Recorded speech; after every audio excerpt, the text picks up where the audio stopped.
Class 7। ध्यान दो, आज हम लोग features of the Chola empire के बारे में पढ़ेंगे। The administration, raja built up Chola power with his clever administrative skills. Under him highly organised administrative system with a strong center was created, but the autonomy of the village assemblies was also protected and nurtured. तो कहते हैं कि राजा जो हैं वो powerful थे। एक new administrative system लाए, एडमिनिस्ट्रेटिव मतलब शासन करने का एक नया सिस्टम लाए जिसमें एक स्ट्रॉन्ग सेंटर बनाया गया और उसके अलावा उसके सबऑर्डिनेट्स को बनाया गया और उसके बाद विलेज असेंबलीज़ को तब भी फ्री रखा गया ताकि वो अपना डिसीजन खुद ले सके, छोटा छोटा, बड़ा नहीं, छोटा छोटा डिसीजन खुद ले सके। At the top of the structure was the king. इस पूरे स्ट्रक्चर के ऊपर सबसे पहला पोस्ट, जैसे आज के डेट में प्रेसिडेंट है तुम्हारे कंट्री में, वैसे किंग होते थे, ठीक है। हु हेल्ड ऑल पावर, उनके पास सारा का सारा पावर होता था। The entire kingdom was divided into two categories. दो कैटेगरीज में एंटायर किंगडम डिवाइडेड था। Areas govern by the vassal chiefs, vassal chiefs के द्वारा ये था गवर्न वाला एरिया था। And those directly under the king. कहीं कहीं पे चीफ रख दिए गए थे और कहीं कहीं पर कुछ ऐसा एरिया था जो डायरेक्टली किंग के अंडर कंट्रोल था। The part of the kingdom that was directly under the king was divided into 6 provinces of the मंडलम्स, ठीक है। मंडलम के नाम से 6 प्रोविंस में बांटा गया था, ठीक है। The provinces were divided into districts of the nadus which were further divided into kurrams और द कोटम्स। देखो, तो डिस्ट्रिक्ट्स को पहले नाडूज में बांटा गया और नाडूज को फिर हम लोग कुरम्स और कोटम्स में वो लोग बांट दिया था। वो लोग का लैंग्वेज था, कुर्रम्स कोटम हम लोग का लैंग्वेज में, ठीक है। लोकल सेल्फ गवर्नमेंट, तो लोकल सेल्फ गवर्नमेंट भी एक बनाया गया था, ठीक है। The Chola empire had a very efficient and the effective system of the local self government. Local self government का बहुत ही बढ़िया सिस्टम माना गया था इन लोग के समय में, ठीक है। Village administration was carried on by the village assemblies called Urs के द्वारा ही विलेज असेंबलीज़ को, छोटा छोटा पंचायत को वो लोग अपना खुद चलाते थे। उसमें राजा इंटरफेयर नहीं करता था, इसलिए नहीं क्योंकि राजा का पावर नहीं था, इसलिए क्योंकि राजा चाहता था कि वो लोग फ्री रहें। A group of union of villages call Kurram और कोट्टम, एक ग्रुप विलेज का छोटा छोटा गांव मिलके एक कुर्रम या एक कोट्टम बनता था।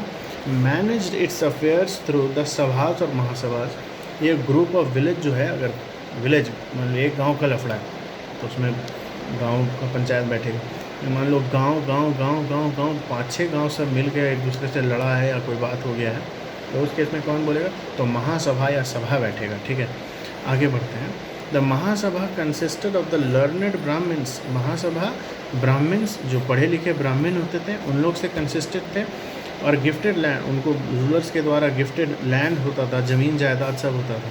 बट द सभा जो था वो किसके द्वारा था, under the control of the royal officers और द अधिकारीज के कंट्रोल में था। दो चीज़ था, महासभा और सभा। महासभा ब्राह्मण्स पढ़े लिखे जिनको दान दक्षिणा में बहुत बड़ा संपत्ति जायदाद मिला था, और उसके अलावा था ये तुम्हारा क्या नाम है, अधिकारीज। तो अधिकारीज को अलग रूल्स रेगुलेशंस था। The sabhas had different committees to look after different activities. तो सभा क्या है, महासभा और सभा, ठीक है। तो सभा क्या था, तो सभा जो था वो रॉयल अधिकारीज के कंट्रोल में था, ठीक है। तो सभा है डिफरेंट कमिटीज़, ठीक है, टू लुक आफ्टर, बहुत सारा वेराइटी ऑफ कमिटीज़ था जिसके ऊपर उन लोग को देख रेख करना था। Members of these committees were picked up by the lords of lottery system. There were 8 committees to deal with the various aspects of the administration. 8 committee था उन लोग के समय में। सोचो कितना अच्छा मैनेज करके रखा था। पहला गार्डन्स के लिए एक कमेटी था, इरिगेशंस के लिए कमेटी था, कल्टीवेशन के लिए एक कमेटी था, एजुकेशन के लिए एक कमेटी था, लैंड के लिए एक कमेटी था, रोड्स के लिए कमेटी था, जुडिशियल सिस्टम के लिए कमेटी था, अकाउंट्स के लिए कमेटी था। Each village had a treasury of its own and accounts were maintained meticulously. सोचो, हर एक गांव का अपना खजाना था, अपना भंडार था, अपने से उसको कंट्रोल करता था, सिस्टम था। इरिगेशन सिस्टम के बारे में बात करते हैं तो they developed an extensive and well planned irrigation system. बहुत ही बढ़िया वेल प्लान्ड इरिगेशन सिस्टम इन लोग के समय में था। Rocky hollows were used to make artificial lakes and embankments were built for them. The one in the Gangaikonda Cholapuram is around 26 kilometre long. Gangaikonda Cholapuram नाम का एक बहुत बड़ा एम्बार्कमेंट था, एक बांध जैसा था, बांध नहीं था मतलब एक बंधन था जिसके अंदर पानी को जमा करता था, जो 26 किलोमीटर लंबा था. Dams were constructed across the Kaveri like Kallanai in the Tanjore. Tanjore नाम के एक जगह में कल्लनाई नाम का एक डैम बनाया गया था. ठीक है, टू स्टोर द, सोचो उस समय बांध बना के डैम बना के काम कर रहा था. इरिगेशन के लिए चैनल्स, नाला और ये सब बनाया गया था. नाला मतलब वो गंदा पानी बहने वाला नहीं, वो नाला जो तुम्हारा डैम से पानी लेके तुम्हारा वो नदी तक पहुंचाएगा, तुम्हारे खेती वाले जगह तक पहुंचाएगा. रेवेन्यू एडमिनिस्ट्रेशन के बारे में, the major source of revenue administration was agricultural land. Agricultural land से ही सबसे ज़्यादा रेवेन्यू आता था, क्योंकि उस समय एग्रीकल्चर से बड़ा बिजनेस कुछ नहीं हो सकता था. The king took 1/3 of the produce either in the cash और in the kind.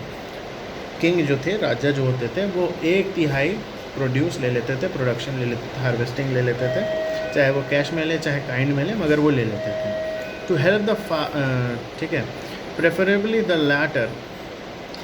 The land was surveyed and categorised according to the yield. Land का भी कैटेगराइजेशन था, ये नहीं कि तुम कोई भी लैंड से पैसा ले रहे हो, कैटेगराइज करके रखे थे. The officers they are strict in the collection of the revenue. Officers बहुत स्ट्रिक्ट थे. But the kings made every effort to help the farmers for the high yield. King हमेशा कोशिश करते थे कि हाई ईल्ड हो, क्योंकि 1/3 तो उनका भी प्रॉफिट है. Taxes, other taxes imposed include professional tax and those on the trade, forest, mines, irrigation, salt etcetera. नमक का टैक्स, इरीगेशन का टैक्स मैंने खेतीबाड़ी वाला टैक्स, सिंचाई का टैक्स, जंगल का टैक्स, खदान का टैक्स, ये सब का tax. State expenditure was mainly on the maintaining the rulers and their families, on the building palaces and temples, on maintaining the army and the public navy and the public welfare works like building roads and dams. देखो अब army जो ये tax collection है, मान लो पैसा राजा लिया, वो कहाँ लगाता था?